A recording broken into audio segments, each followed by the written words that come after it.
Você sabia que uma das sociedades secretas mais influentes da história do Brasil surgiu dentro da Universidade de São Paulo?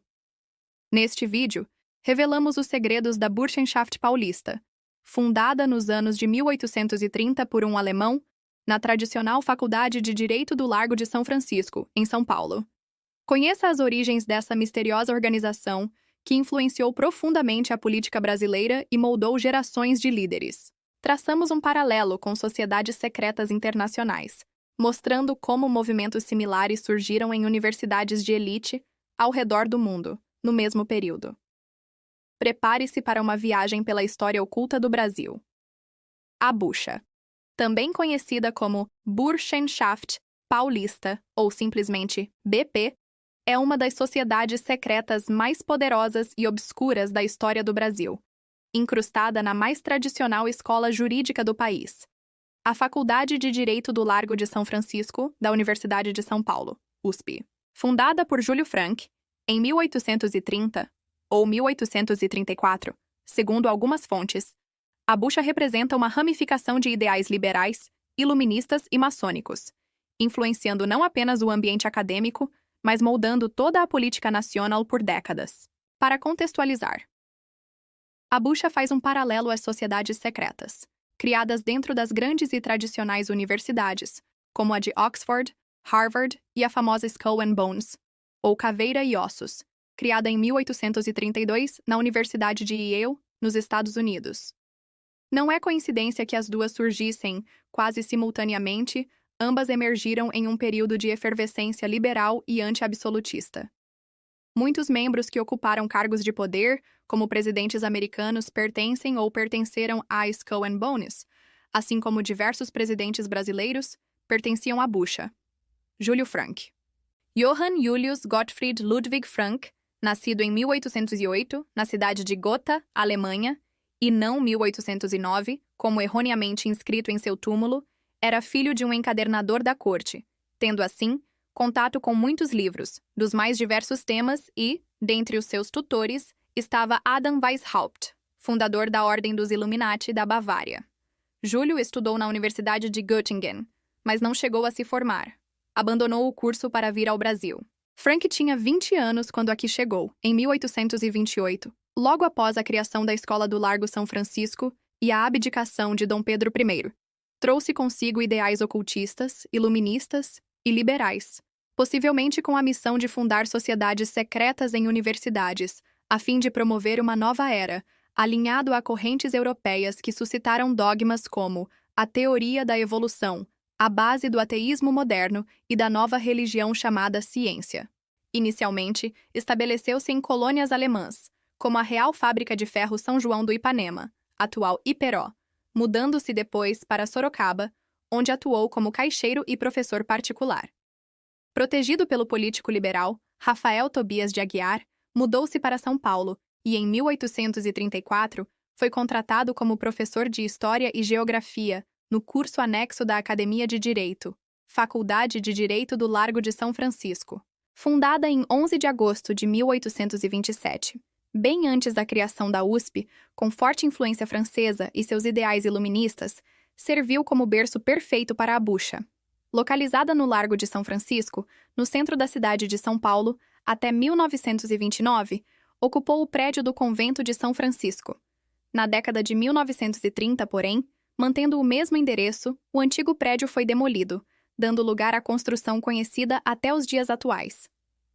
Fundação e ideais. A Bucha foi criada após uma reunião de Frank com o secretário de governo da província de São Paulo, Pimenta Bueno, e o estudante Vicente Pires da Mota.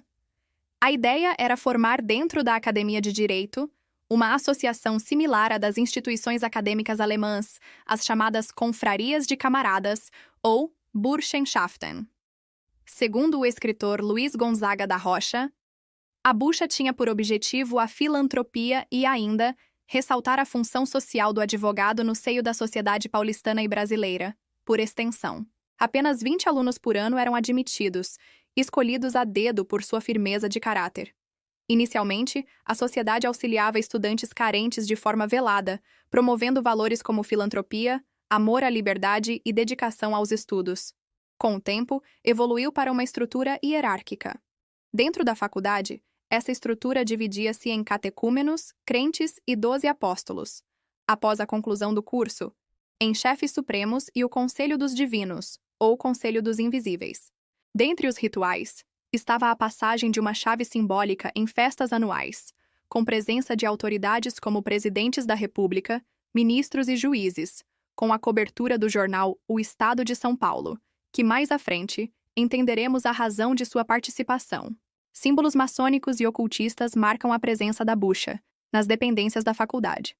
No pátio menor, um obelisco, o primeiro da cidade de São Paulo, abriga o túmulo de Júlio Frank, morto de pneumonia em 19 de junho de 1841. O monumento, aberto à visitação, exibe alegorias funerárias como tochas invertidas, setas no gradil, 4 mochos, símbolo iluminista, e foguinhos eternos, semelhantes aos vistos na França. Uma placa em latim anuncia seu sepultamento. A bucha não é totalmente secreta, mas sua descrição impõe medo e respeito, com o marketing de estar presente em todos os lugares.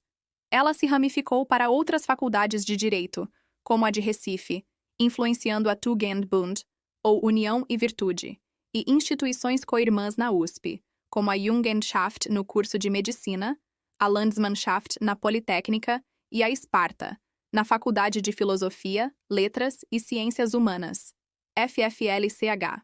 Influência. Criadora do Centro Acadêmico 11 de Agosto, sua influência política foi avassaladora.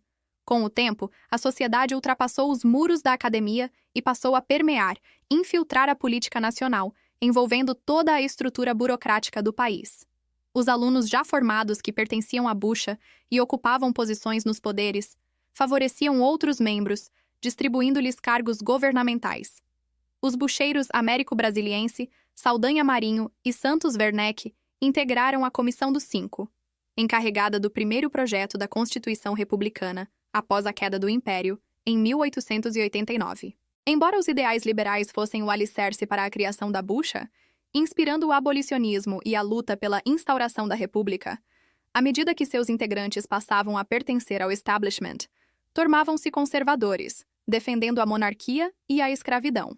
Membros proeminentes incluem presidentes como Washington Luiz, o último bucheiro conhecido até 1930, além de figuras como Castro Alves, Álvares de Azevedo, Visconde de Ouro Preto, Barão do Rio Branco, que estabeleceu fronteiras nacionais, e era duplo bucheiro, por estudar nas escolas de direito do Largo de São Francisco e na de Recife.